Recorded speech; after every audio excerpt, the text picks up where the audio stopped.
Hey Ravens, we're back with ONW Now Summer Edition. This show is going to be hosted by me, Aaliyah Lemma. And me, Evie Chavez. We have a wide range of stories to tell from Fact Camp, a national marching band, and game day. Can't wait any longer, so let's go ahead and roll that intro.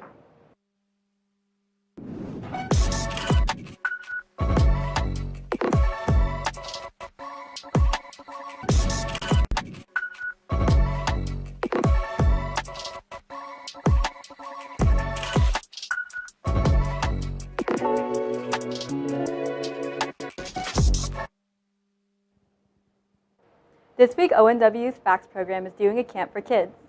Bella Dos Santos has more on this story. This week, young campers at ONW's FACTS Camp were given the opportunity to learn life skills that they will use in their futures. FACTS Camp is for 3rd through 8th graders to come and learn how to sew and bake. I've been volunteering since my freshman year, and I love to just be able to hang out with the kids and get to bake with them because they're a really fun time. For sewing, they learn how to work with the machines, they measure, cut, and then baking, learning how to work with the oven. Not only is FACTS Camp a great opportunity to learn new skills, it's a great way to make new friends and memories. They get wide-eyed almost of, oh my gosh, I'm with the older kids, and it's fun to see those interactions and how they learn together. It's fun to just get to know them and mess around with them, but then make sure that they stay on task too. As students finish the week, they will continue to grow and develop skills and connections that will help them be successful in their future. What a fun and exciting way for kids to learn basic life skills. Speaking of camps, RE Communications Program is hosting a summer camp for incoming juniors to prepare for what they'll be doing this school year. This is a great opportunity to learn about new equipment and create new friendships. Let's hand it to Drew Donner to hear all about it. And then we have a little bridge with some... This week is the annual econ camp, where students come together to prepare for the upcoming school year. It's a good chance just for everyone to get to know each other so we're comfortable with each other and we can get a lot of work done come the school year. The camp also gives juniors a sense of what to expect for the school year. Seniors, I love it because, kids come into my class junior year, they're scared, they're terrified, they're like, I don't know how to use a camera, I don't know how to use a tripod. But the great thing is the juniors get a year of experience, and then they step up as seniors. My favorite part of camp was probably learning how to set up the fake broadcast. Camp is a great opportunity for students to learn the fundamentals, from running live shows to working camera equipment and helping their peers. The new people have a general idea of how the class works and how to use all of our equipment. But Mr. Cooper's goal isn't just to teach journalism, but also to teach social skills. I hope what econ benefits them the most is how to be better people, how to manage their time, how to work well with others. And at the end of the day, I hope they just know that I care about them and that I'll be there for them at all times. Overall, the camp is a great way for students to bond and prepare for the upcoming school year. For the Raven Network, this has been Drew Donner. I want my kids ready to go first day of school. They're ready to, they're locked and loaded. They're ready to go 65 and a 50. Man, I wish I could join the fun. Anyways, next up is game day, so sit tight as we roll those commercials.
Ravens, it's time for game day, everyone's favorite part of the show. I'm William Art, joined alongside Kyle Elliott, and make sure to stay tuned for the entire segment because we're bringing you both ONW athletics and sports from around the good old US of A.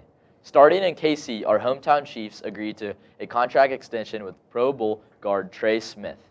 With his new 4-year, $92 million deal, Kansas City now fields both the highest paid guard and center in the league, with Smith and Creed Humphrey.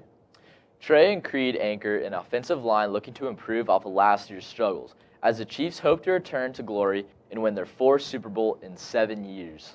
Although football season is ways away, our athletes have been working hard to prepare for next year. Let's send it to Garrett Faddis for more. During these off-season football camps, players have been putting in deep thought into their goals for their upcoming season. Just to start both sides of the ball and be a captain, be a good leader. Probably just be a captain, and then I want to have over 70 tackles this season and 3 interceptions. Summer wraps up. The Raven football team is getting mentally and physically prepared for this upcoming football season. Obviously, and again, it starts in the weight room. Our outside conditioning and speed work and agility stuff, just doing the little things, being super detailed, coming off the football hard, getting downhill and run game on defense and just executing those things. During these off-season football camps, players have been putting in deep thought into their goals for their upcoming season. Teammates, and then probably food. Just like every time I think about it, it just makes me want to try harder. My teammates, everyone around me, and like the ice bath after practice. As last weeks of summer are coming to an end, the Ravens are feeling good about this upcoming season. For the Raven Network, this has been Garrett Faddis. Swinging over to Truist Park in Atlanta, the MLB recently hosted their annual summer festivities with the Home Run Derby and the All-Star Game. The Derby always attracts national attention, and Monday was no different, as some of the league's most prolific sluggers took the stage. Although he didn't win, the star of the show was Pirates' O'Neal Cruz, as he mashed 7 of the top 8 furthest dingers of the night, including a 513-foot mammoth shot to dead center, the deepest tank Truist Park has ever seen. But the man to hoist the trophy was the big dumper, Cal Raleigh, as his 54 total home runs led him to become the first catcher to ever win the Derby in its 40 years of existence. The following night, we saw the league's brightest stars shine in the 92nd Midsummer Classic. The NL stormed off out of the gates with 6-0 lead, help from Ketel Marte, Pete Alonso, and Corbin Carroll. But the American League wasn't ready to give up yet, with 6 unanswered runs, including 2 RBIs and a run scored from the king of Kaufman himself, Bobby Witt Jr. After Oregon State legend Stephen Juan tied it up and the National League failed to walk it off, the All-Star Game saw its very first home run swing-off to determine the victor. Long story short, Kyle Schwarber off the Phillies went 3 for 3 with 3 absolute taters, locking in the All-Star Game MVP and the second win for the NL in 12 years. From swinging bats to shooting hoops, the NBA Summer League is officially underway, and the big story so far has been the emergence of baby Jokic himself, Yang Hansen. The Portland Trail Blazers selected Yang, number 16 overall, in this past draft, and the 7'1" center from China has been deep in his bag to start his NBA career. Utah Jazz second-year forward Kyle Filipowski is looking like a Summer League MVP candidate early on, as he leads the league in points per game with 29, to go with 7 rebounds and 2 assists. Another big highlight so far has been the Bronny James versus Cooper Flagg matchup. Flagg, the number 1 pick from Duke last year, struggled to score, off a 6'2" guard, shooting 5 for 21 on the night. But fortunately for the Mavs fans, Coop bounced back and dropped 31 on the Charlotte Hornets a few days later.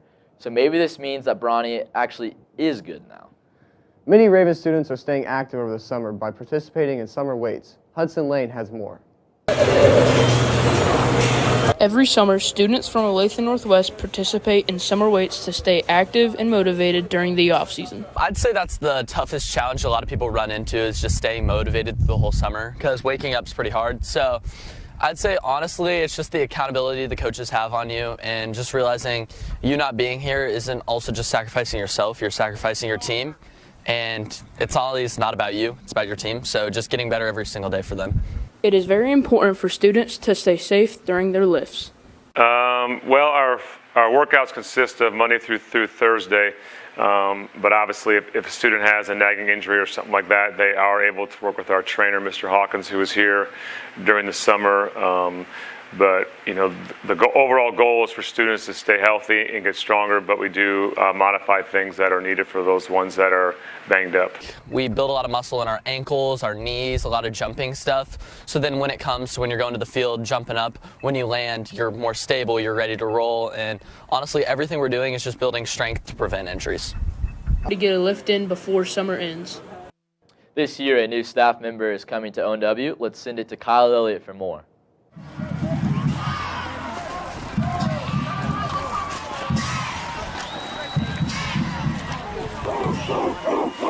There is a new face at Olathe Northwest, as the school has hired a new athletic director. Started teaching in Phoenix, Arizona. I was a teacher and baseball coach at Olathe North for 6 or 7 years. Oregon Trail Middle School as an assistant principal for 3 years. Mr. Didion has a lot of experience at other schools. Let's see what he's looking forward to at Olathe Northwest. I'm looking forward to working with coaches and more specifically the students and athletes at Olathe Northwest. A huge thanks to Mr. Didion for choosing Olathe Northwest as his new home.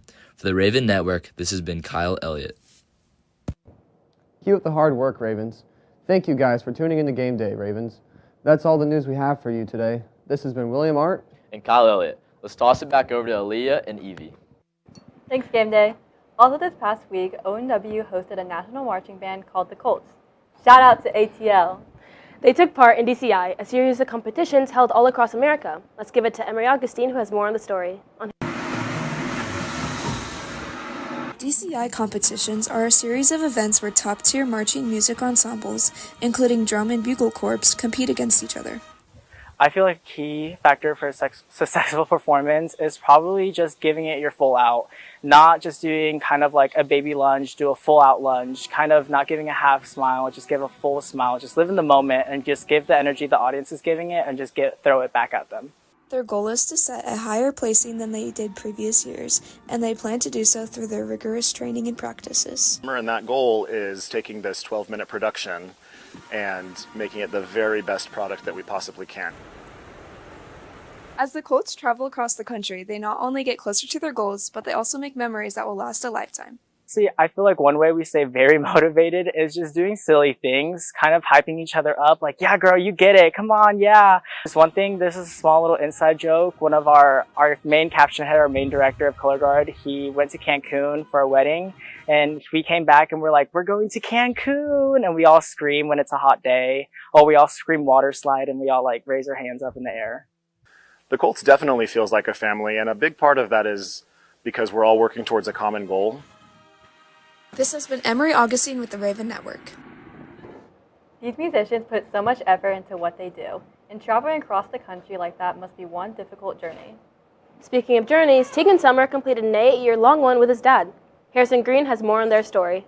For most people, visiting all 30 MLB stadiums seems impossible, but for this father-son duo, it's a reality. I wasn't sure we would ever actually be able to accomplish seeing all the stadiums. What's more important than the stadiums is the time spent together and the memories they made along the way. Having Tegan along with me is what made the trip fun to me. Getting to see what all the cities look like. They're so different. It's really interesting. So it's really cool getting to see all these different environments. After seeing every stadium, Casey's own Kauffman Stadium found its way at 22 on Tegan's rankings. You look at all the other stadiums, they all have some distinctive feature that makes it super cool. It's really just a terrible environment for a ballpark. While Kauffman left an underwhelming impression on the two, one ballpark stood out among the rest. I think I like Fenway Park in Boston the best. The history of the stadium, the Green Monster. After completing this feat, Scott and Tegan now explore the idea of visiting every NFL stadium. For the Raven Network, this has been Harrison Green. Ravens, I have some devastating news. This is officially the end of ONW Summer Edition. Thank you all so much for tuning in. Hope you all have an amazing summer. And make those wise choices. This has been Aaliyah Lemma and Evie Chavez. Raven Nation, let's fly.